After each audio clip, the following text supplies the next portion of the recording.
seorang jenderal TNI anu bertabarruk ke Allah. Jenderal tersebut sebelum Ramadan dari jauh-jauh hari, mungkin tahunan, tapa baik. Setelahnya tapa di bulan Ramadan kamari, kaget aya suara terngiang-ngiang. Ternyata suara tersebut suara Bung Karno anu berbunyi, "Wahai, rebut kembali Indonesia kita." Suara eta diabaikan. Setelah diabaikan, nyana merenung, kok aya suara ieu? Setelah suara eta teu aya, nyana kembali tenang. Tiba-tiba aya muncul deui suara tersebut, "Indonesia rebut kembali." Nyana kaget, makin muringkak bulu. Ih, ini suara Bung Karno. Sampai 3 kali. Setelah 3 kali, nyana ngobrol dengan jenderal yang lain. Itu perlu kula nyebutkeun ngaran. Setelah ngobrol dengan jenderal yang lain, jenderal eta ge sarua mendengar suara itu.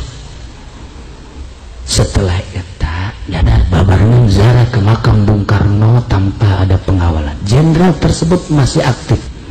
Ternyata di makam Bung Karno suara eta muncul kembali, rebut kembali Indonesia. Nu unik nak, benda Bung Karno keluar, dibawalah. Maka nyana muringkak dulu terus sampai Jakarta. Setelah eta datanglah ka kaula mohon doanya, Pak Kiai, apa yang akan terjadi di depan ini? Kukula dibejakeun, ieu gaib, mesti hati-hati kahari. Sebab kulanya rencana pemerintah. Sebagian kanyaho kula menang teparuki, sebagian deui menang ti lain. Sering ngobrol ke anduadu negara kula geus jaho insyaallah. Dan rencana-rencana dari seseorang ini dan itu sudah tahu insyaallah. Tetapi aya gaib ke dan unik, selesaikan 1 sampai 2 tahun. Muringkak dulu.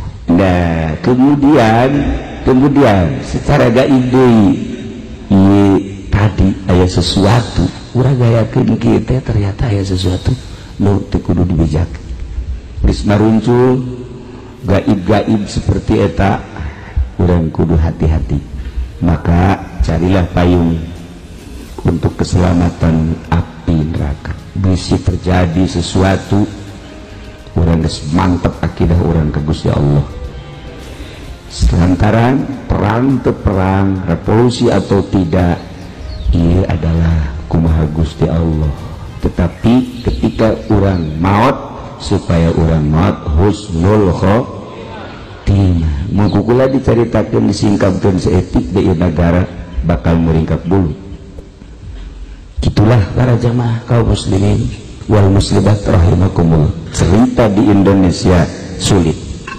Ketika orang cerita tentang nasionalis musloban wanti, ketika orang cerita tentang Quran jeung hadis tok, leluhur orang memerdekakan negara orang make bentuk Pancasila.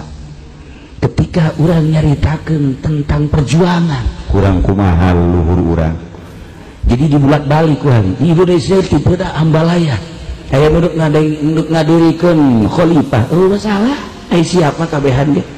Aya enduk terus kamu, geus lamun kukula dicaritakeun geus aya 4 pilah. Geus aya 4 pilah. Jadi lamun diperangkeun di Indonesia geus sedang.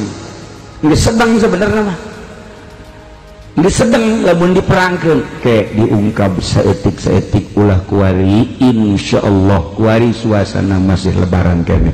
Yang penting urang neangan payung, jang mayungan di akhirat, supaya ketika ia seungeun neraka urang bisa ternaungi ku payung tersebut.